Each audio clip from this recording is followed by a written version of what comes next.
Today we'll have a class on that's supposed to be on Monday, Thursday, so the Thursday of the Holy Week, the Passion Week, and the text that we have in front of us is Jeremiah chapter 31, from 31, verse 31 to 34. So that's an establishment of new covenant. And before we'll go into the passage itself, which is very interesting, we need to talk about few structural or chronological observations. And in the description box you will have two links to two previous studies on Jeremiah. We had Jeremiah 17 and we had a passage from Jeremiah 26. So in description you might go to those links because every lesson has not only an exposition of the text itself, but some introductory remarks on who Jeremiah is, or some, as I said, chronological observations, or some of the meanings of important words or cities or themes and stuff like that. So in today's passage in Jeremiah 31, we need to understand that actually structurally it is the center of the book, because book is not structured chronologically, and I will easily prove it just in a second. And it is not structured neither only chronologically, neither thematically. So that we can outline it in a different manner, but roughly we can go like that. We have a first block, and it is thematical passages. So the passages that are grouped on simply thematical reason. There is a passage about the destruction of the nation and idolatry, then the sins of Judah, and so on and so forth. And it goes from chapter 1 to chapter 20. Then we have a block of dated passages from 21, I'm sorry,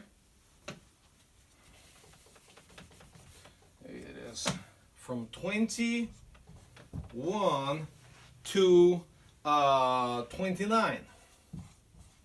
Then we have a center which is not dated. It is two chapters, 30 and 31, and I will explain why it is a center. And then again we talked about that. This is a so-called chiastic structure.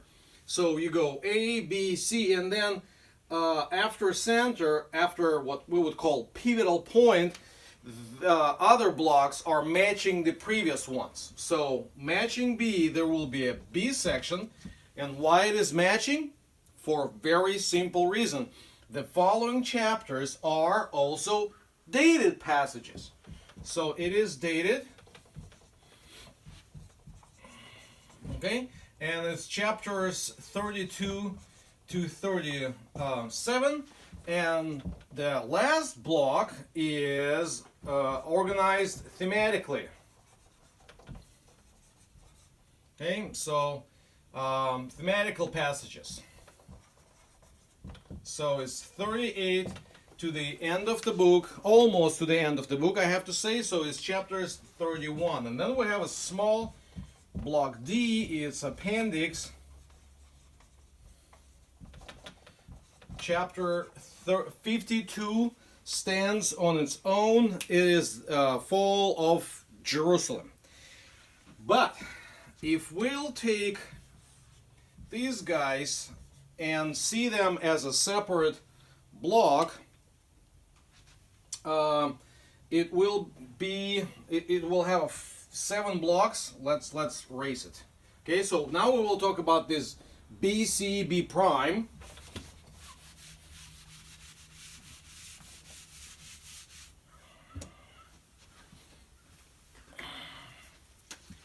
Excuse me for this small technical detail. We need to erase it. So in this B, C, and B prime, we have 7 blocks. It's A, B, C, and it's very hard to write on the just newly erased board. D, see what it does. Okay, C, B, and A prime, B prime. Okay, the thing is, we have chapters 21 to 24. It is Zedekiah, the king, the speeches that Jeremiah delivered under the rule of King Zedekiah. Okay, so he lived under 4 kings: Josiah, Jehoiakim, Jehoiachin, and Zedekiah. So it is the king Zedekiah when Jerusalem falls, and that's the speeches. So he is the last in a sense, but in this block he is the first.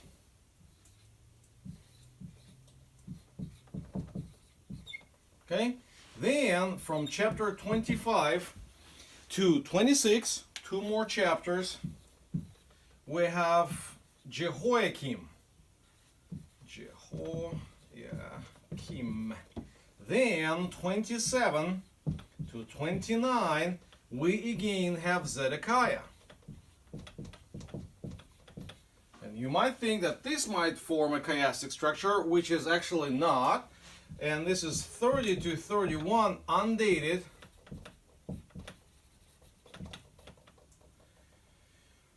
Dated. Center. Okay. And then from 32 to 34, matching C, that's our C prime, we have Zedekiah. And then from 35 to 36, we have Jehoiakim. And the last chapter in this block is chapter 37. We will match with the speech in the reign of Zedekiah. Okay, so that's roughly how it might be structured. Therefore, it is an interesting conclusion that we can go to when we see that actually chapters 30 and 31 form the very center of the book. And they are not dated. So in a sense, they are kind of out of time. They talk about maybe eternal, but instead of probably using word eternal, I would prefer to use word transcendent themes. The first, it has a theme of judgment, but then it shifts and there is like an inner pivotal point, and we have this new covenant with forgiveness of sins, with development of relationship, with deepening of relationship. When Israel, from being a nation or even the nation of the Lord, kind of gets into the family of the Lord. There are so many family terminology, so much family terminology there. I'll show it to you. So it is this transcended deepening in relationship passage. And let's go into the structure of this passage.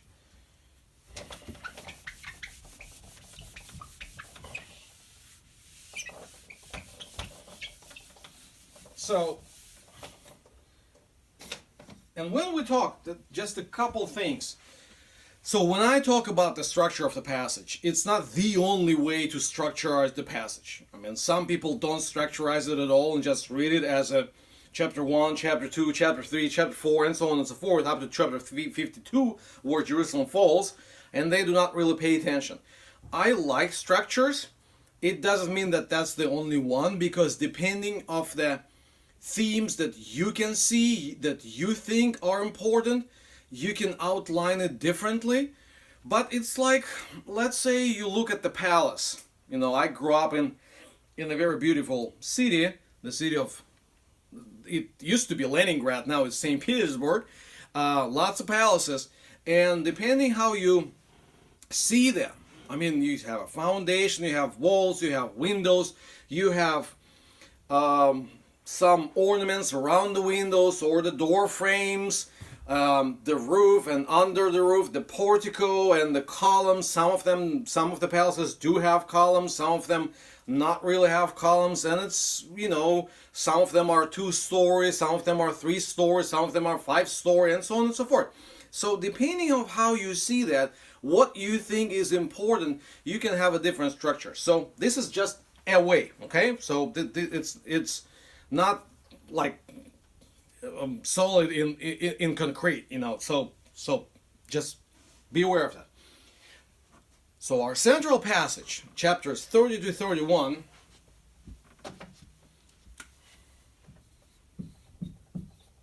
is one united block of undated messages in between 2 blocks concerning Zedekiah, the fall of Jerusalem. In the midst of that, we have a block which can be structurized according to a repetition of one particular phrase. One phrase is repeated 4 times, okay? So 2 and 2 in this passage. In this block, or I would say better block than the passage, so in these 2 chapters, we have a phrase. Behold, the days are coming. Okay, same phrase.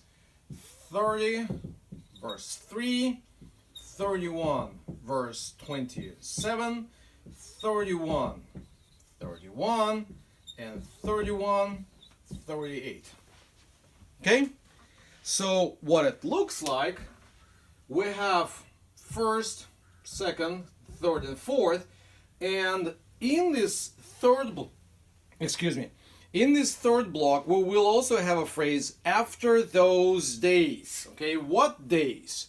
Probably the previous days, when these days are coming, the second block in this 2 put together grouped chapters. So what happens is, it looks like that in this 3rd, 1, 2, 3, and 4, we have 1, that the judgment here, and we have these pivotal points. So I'll have to leave it here. So it's 3 and 4. So this 3rd, the one that we will talk about, is actually when we are rising from the lowest and emotionally probably most destructive prophetic point of the book. Okay? So, as I once said in one of our classes, God never gives a prophecy to his ministers with a prophecy of destruction without at least, not sometimes the glorious vision, but at least a glimpse of hope. So we are severely judged, and yet out of the judgment we come with what we call is a new covenant passage. So with this, bear this in mind when we will go through the passage. Okay? And now let us address the passage of today.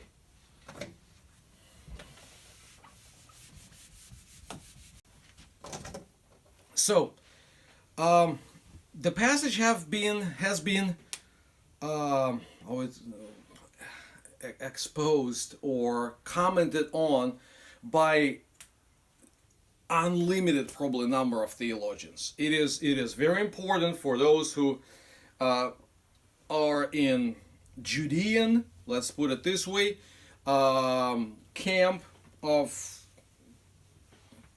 Bible scholars, and church camp Bible scholars, and secular camp of Bible scholars. So, because, as I said, for some reason, these 4 verses, short passage, seriously, 31, 32, 33, 34, 4 verses, the understanding of those 4 verses will give you or will set you up for one or the other, or for what, for it will set up your paradigm of reading of many passages prior to this text and especially after this text. So how you understand this will determine, for example, the role of Messiah. What is he going to do, and did really, what kind of job description he will have, and did really Jesus fulfill that job description?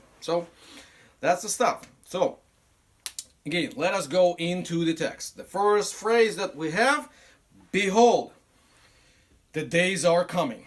So interestingly enough, it is not the day.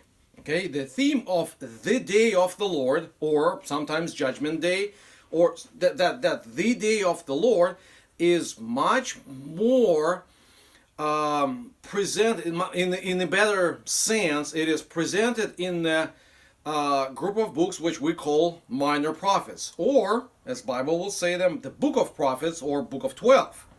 Okay, so the days, it's not the one, it's that period. Okay, since we have a plural form, it's some kind of, not a moment, but the period when Lord will do something. Okay, and this wonderful word behold should, get our attention. So what will happen during this period? First of all, before we'll go into details of what will happen, we need to pay attention to a very unique word, how God or Lord, through the prophet, presents what will happen. Behold, the days are coming, and ESV takes it further as declares the Lord. Okay? Most of the time, when God speaks, we have a verb amar. It's Hebrew, means just basically for speaking. So as we speak to friends, as we speak, husband, wives, just a nice conversation, just a regular speech, regular, the conversation would be a good word. Then there is another one, the verb would be davar, and that form already it's a more presentational talk. So when somebody, I don't know, from a pulpit or from a podium says something, gives a speech, for example, the 5th book in the Bible that we call Deuteronomy, in Hebrew called Dvarim, which is the words, or words of Moses and so on and so forth. And we know that the most, like a giant piece in this book is basically his sermon. So he delivers this speech. He talks to people of Israel. Okay? And there is another one. So, and that's as lexicons describe it. It's when someone speaks with so-called lower voice. It's probably when parents try to explain to kids that they have to behave or else. So that's this kind of mood.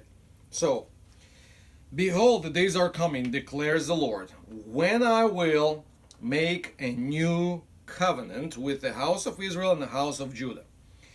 And new covenant, this translation, unfortunately, might or might not, but it still might mislead.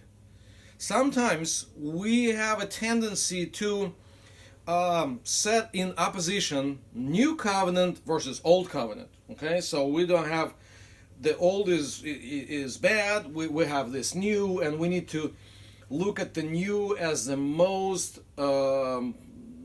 as new thing. When if I have iPhone 10, I don't have iPhone 10 or iPhone X. It's like, and you have only iPhone 4 or 5. It's kind of like obsolete almost, so this idea of new. The thing is, it is not the only possible translation of this word. There is another possible translation, and I prefer it. Doesn't mean you have to prefer it, but I'll prefer it. Is I will I will renew the covenant. So the covenant already existed, and it has some rules and regulations, but it will be transformed. Some aspects will be different, yet some will continue. For example, let's see.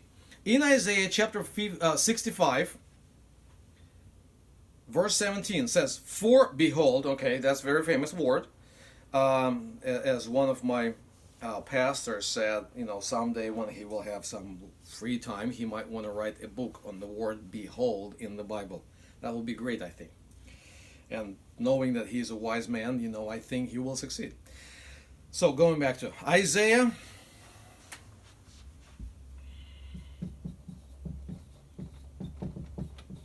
(65:17). "For behold, I create new heavens and new earth, and the former things shall not be remembered or come into mind." So we either need to understand, we either need to take this passage in a complete destructive sense, so that there is nothing even close to the heavens and earth that were before, or they will be renewed. Okay? So there used to be a heavens and the earth and their relationship to each other, and somehow through miraculous work of eternal God and most powerful and omnipotent God, everything will be transformed. Okay, so the heavens and the earth and their relationship in between them will be transformed. And that's how I would prefer to read it. So, and in this renewed covenant, and we will come back to that by the end of the passage, I will pick up on some important features in the New Testament, how we can reread some of the passages in the light of that. So this new covenant concerns two parties, not only God and a party that the covenant is established with. Okay, so first of all, kind of like a marginal notes. Covenant in the Bible or in any Near Eastern literature of good old days, as we know it, covenant can be established between either patron and subordinate, so kind of like a vertical relationship, or two equal parties. So the word covenant does not mean that it should be only vertical type of relation. When we talk about God, it's definitely that. But that usage of the word, I think, brings to mind very important feature that we have in relationship with God. He really respects us. He really loves us. He takes into considerations our feelings, our ideas, our initiatives, the way we think, act, and the way we are. Okay? Yet it is, of course, it is vertical. He is God and we are who we are. Okay? But this covenant is made with two parties. What I mean is, there is God and two parties below. Okay? We have House of Israel and the House of Judah.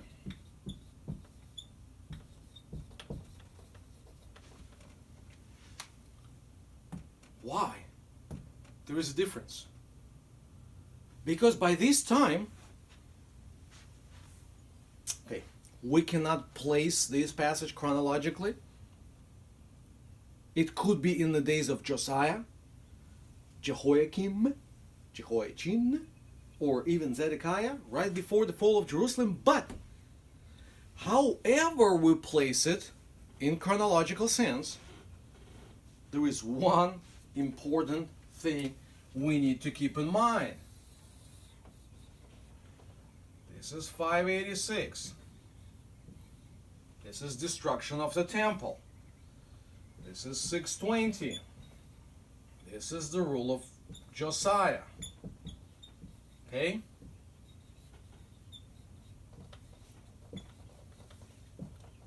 And we are in BC. That's why we go backward. What I'm going to is whenever we play, wherever in the timeline we place this passage, whatever date we give to this passage, it is in a sense irrelevant to the fact that 100 years, more than 100 years before reforms of Josiah, in 722, something really important happened. It was not fall of Jerusalem, but fall of Samaria. Okay? We do not have northern, therefore Israel kingdom anymore. It's gone. Seriously gone. And out of this idea, you might have heard about that. I will tell you say a couple words about that. There is an idea of so-called 10 lost tribes. So, what happened is, in the good old days of King David, not immediately under his reign, but slowly but surely, he united the whole Israel. So all 12 tribes were under the kingship of David. Then his son came to throne, and his name was Solomon. And Solomon not only had this kingdom united, but he also added a bunch of parts, some as a part of the kingdom, some parts he added by intermarrying with daughters of neighboring kings like Moabites. First of all, he married an Egyptian princess, then Moabites, Ammonites, and by the end of his rule, we know that his influence was from modern Ethiopia to India. Okay, so that's kind of like, Ethiopia, Egypt, the whole Near Eastern bloc that we have right now with Israel, Jordan, Syria, Lebanon,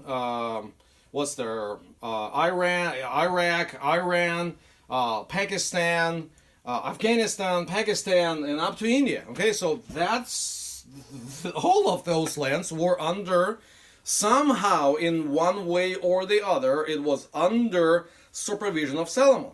Then another guy came to power, and his son, his name is Rehoboam, and he was not very wise guy, not like his father. So by one simple silly act, he destroyed everything. So those far lands fall away, and even within the Israelite kingdom, there was a split. You can read about this in First Book of Kings, chapter 13. Okay. First Kings chapter 13 tells us that Israel itself split it in the north and south kingdom. Okay, so if you have 10 tribes on the top, you have 2 tribes on the bottom. And when Samaria, it was a capital of northern kingdom, when Samaria falls, 10 tribes were taken into captivity by Assyrian, not Syrian, Assyrian, the guys that had their capital in Nineveh, Assyrian king into captivity. So they were taken into captivity, and they kind of were mingled with other people, so they are lost. The problem is that in the Bible it doesn't really work. Why it doesn't really work? First of all, it doesn't work really mathematically, because what 2 tribes constitute the South Kingdom? Obviously Judah, most likely Simeon, because in the very beginning of Book of Judges, Simeon joins Judah in the conquering the land. And if you look in the map, it is always, you have a big chunk of the land dedicated to Judah, and inside, usually like in a circle, there is a Simeon. So he kind of jumped in and, lived among them. But that's 2 tribes. Plus, we have Levitical tribe that we know went through this life and even through 70 years of exile, and some of them stayed in Babylonian, then already Persian Empire, and then Greece Empire, and then Roman Empire. They lived in diaspora. Some of them came back, and we have a list of many priests and Levites who came back. So it's already 3. In the book of Esther, we have a guy, one of the prime character of book of Esther, Mordecai. And he's from the tribe of Benjamin. 4. And this is not the end. In the book, or in the Gospel of Luke, if we'll go into Gospel of Luke, in chapter 2, who do we see there? We see a very interesting person. When mother and father of Jesus brought him into temple after 40 days of Mary's purification days, they ended up in the temple meeting 2 characters. One of them is Simeon, and another one was Anna, the daughter of Phanuel. If you don't trust me, you go to chapter 2 of Gospel of Luke, and in verse 36. And there was a prophetess, Anna, the daughter of Phanuel, of the tribe of Asher. Okay? Just for fun, you can try to tease your brain, and without going into concordance, try to remember, what do you know about the tribe of Asher? And I can bet you will probably remember nothing. Why? Because the tribe of Asher was a very small tribe. Not really much happened over there. They are still tribe of Israel. They are still important part of the house of Israel. But if we would believe in 10 lost tribes, those guys would be lost first of all. Yet, by the time of Jesus, 720 years later, or after destruction of Samaria, we still have somebody who can trace her genealogy back to the tribe of Asher. So I don't think that 10 lost tribes are really thing that we need to pay attention to. I just warn you, because there are lots of people who do their preaching based on the idea of 10 lost tribes. Okay? So, if it is not 10 lost tribes, what's going on with house of Israel and the house of Judah? My take on that is that the house of Israel will represent, that phrase, represent everybody. All tribes, all descendant of Israel, all who believe in the God of Abraham, Isaac, and Jacob therefore Israel. Everybody who were descended or incorporated into the house of Israel at the Sinai or after Sinai. So that covenant at the Sinai, which will be mentioned here in just 1 or 2 verses down below, that's the people. So that's everybody. But as we know, so we have few covenantal periods, and that's what we need to talk about. Why it is, one more mentioning, why it is not the new but renewed. First of all, we have a Sinai. Okay? That's Moses period. And then we have a Davidic covenant, which was in Jerusalem. Okay? And this is, of course, not only, but one of the main passages is Exodus 20, and this is 2 Samuel chapter 7. What God promises to David is, in this house of Israel, there will be a special tribe, or actually descendant of David himself, who always will be the ruler of Israel. That's what the fulfillment that we have in Jesus. Okay? So this is everybody. This is the royal tribe. So we will have a kingdom with a king. So it would not be headless body, or it will not be, I don't know, will it make sense, bodiless head. So the head only and no body whatsoever. Okay? In future, that's the development that we have in New Testament theology. When we have the church and we have the Christ as the head of the church.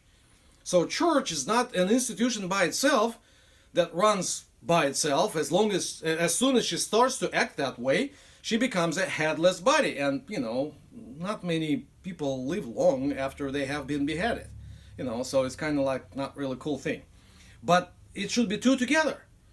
On the other hand, there should be a head that will rule or operate in the world through its body. Okay? So we have a king and we have the kingdom. So, but one more important thing is that the word house, let me erase this part. The word house triggers very important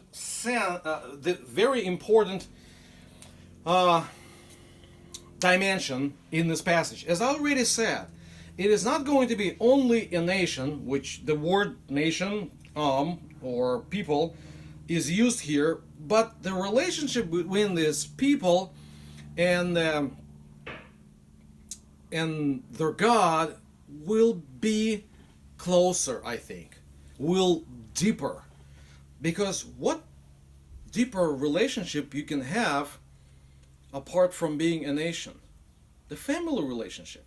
Like the nuclear structure of every nation is a family, where you have father, where you have mother, where you have children, and the children are into brotherly or brother-sister relationship, and that's what we find, interestingly. So look at that. In verse 32, we have fathers. So just the usage of the words, the words that he uses, excuse me, the words that God uses through Jeremiah are more into family relationship. In same 32, husband. In following verse, in verse 34, you have brothers. Okay? So, as I said, even the usage of the words, the ones that he comes up with, are instituting this kind of family relationship bond. And that's, I think it is very important and very unique for this passage. So, it shows that the closeness, that's why when Jesus sits with his disciples at the final supper, it's kind of like a family meeting, family gathering. He is with his brothers, he is with his spiritual family. And with this in mind, we need to jump into verse, but there are a couple peculiar things in verse 32, for example.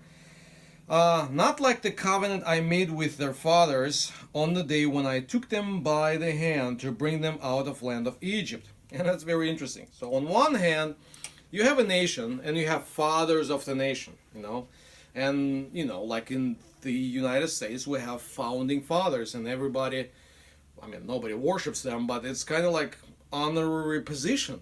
That's the guys we believe they were wise and, strong and courageous to form the country, and they left us with some declarations and documents that we still live by. But the way God describes those fathers of Israel nations is not like their fathers on the day when I took them by the hand and bring them out of land of Egypt. Who do you take by the hand? Like, for example, if you want to cross the street and you have a child nearby, to make sure that child will go from one side of the street safely to another one, you take your child by the hand. So, regardless of their fatherness, their greatness in our eyes, for God, they were children. And he took them carefully, very carefully, from one side to another. He took them from Egypt, through the desert, through the sea, through the wilderness, through enemies' armies, into the land. It was he who took them by the hand and made that way possible. So it's just a funny textual remark, I would say, or kind of, yeah, funny. Let's stay with funny. But in verse 33, we have some important things to say. I already kind of mentioned them. I just want to reinforce them. In verse 33, it says, "For this is the covenant I will make with the house of Israel after those days." Again, declares the Lord. Again, declares. Okay? We talked about that a few minutes ago. After what days? And I believe that verse 33 readdresses us, or kind of moves us back into the passage of verse 29, that outside of our boundaries, but we kind of need to jump into that. As it says, "In those days they shall no longer say, the fathers have eaten sour grapes and children's teeth are set on edge.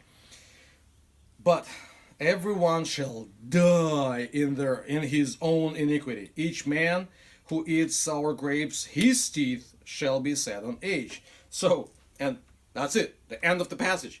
And it's like, okay. So everybody who sins will die, okay? That's the judgment thing. The real serious judgment. Therefore, when we come after this to 33, after those days we will have a covenant. We will have a relationship. Covenant presupposes relationship. What kind of covenant? And there is a great, like a three-step ladder, three-step development in those last two verses. We'll talk about that in just a second. But the thing is, so you have a judgment, but you have a judgment that goes into forgiveness. Again, one more time, I already mentioned it in this lesson and in some other previous lessons. God does not give the message of destruction, however bad it is, without at least a glimpse of hope. Reading book of Jeremiah, we always need to remember his call. In chapter 1, verse 10, he has a 6-part call. 4 verbs out of 6 are destructive ones, yet 2 last ones are constructive or building up or encouraging. Okay, that's very important. So, what will happen after those days? Let's read it very carefully. 33. "For this is the covenant that I will make with the house of Israel. After those days, declares the Lord, I will put my law within them, and I will write on their heart. I will write it on their heart, and I will be their God, and they shall be my people. And no longer shall each one teach his neighbor and teach his brother, saying, Know the Lord, for they shall all know me, from the least of them to the greatest, declares the Lord. For I will forgive their iniquities, and I will remember their sin no more." So this in Hebrew, it's key. Okay, it looks like that, key, which we can translate as for. Okay, so, or because of that. Okay, so there is 4, 4, 4. So we need to start, this will happen for, or because this will happen, because this will happen, and because this will happen. So we need to read these last two verses, 33 and 34, in a sense. In our sense, we need to read it backwards. So let's start what will happen.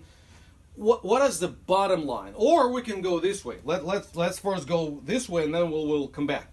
So, they will not teach each other.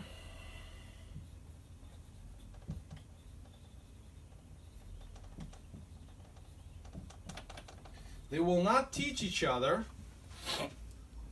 Or, let's redirect this arrow. And the reason they will not teach each other, because everyone will know.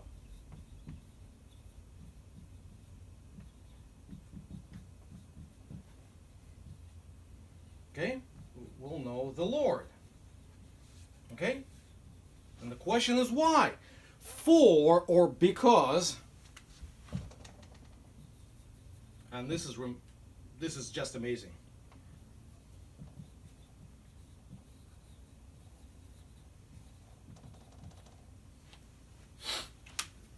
And the reason is because of forgiveness of sins.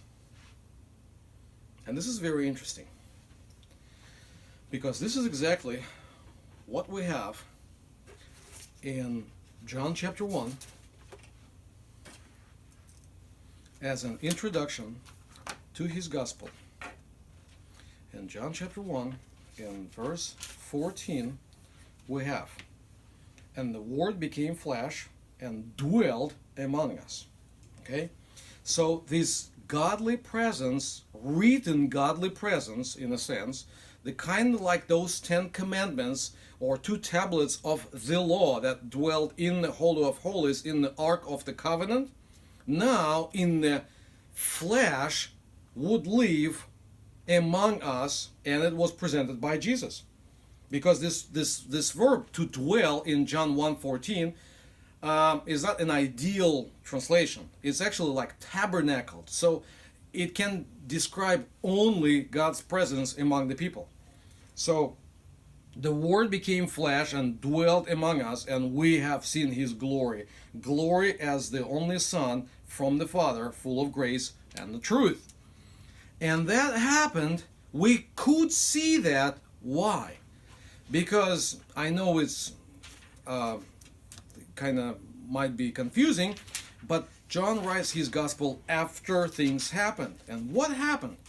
And Gospel of Matthew, I believe, describes it the most powerful way. Not does mean that everybody else does it wrong or weaker way, but it's just very concise. In chapter 26, when we have a Lord's Supper, Jesus says, "After he took a cup, when he had given thanks, he gave it to them, saying, 'Drink of it, all of you, for this is my blood of the covenant.'" Okay, this is same guys celebrating Passover. Jewish group of people who celebrated Passover year after year. They are kind of know what they are doing. Yet, in the midst of this feast, in the midst of this Seder, or this celebration, Jesus changes something, therefore it's renewed. It's something new in the midst of old. So this is my blood of the covenant, which is poured out for many for the forgiveness of sins. And I tell you, I will not drink again from the fruit of the vine until the day when I drink it with you in my Father's kingdom. So this forgiveness of sins gives us right understanding so we can know the Lord, because he forgave our sins.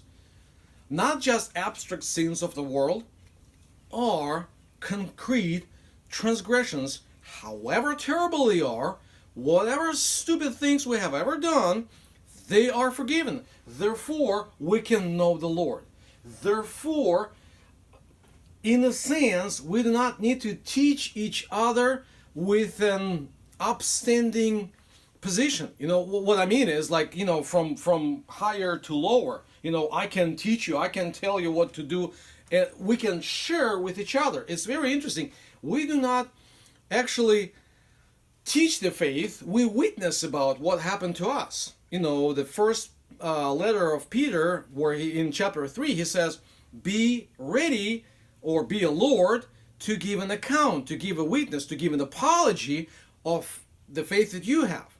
So share your faith, because the whole reasoning behind that is that's why they will see that Jesus is among us. The word, the commandments, the institution of relationship with God was placed among us. So I think this is one of the most wonderful passages, one of the most encouraging passages for life, knowing that our sins are forgiven and we can develop our relationship with the Lord, and we can share this faith with others. With this in mind, stay blessed.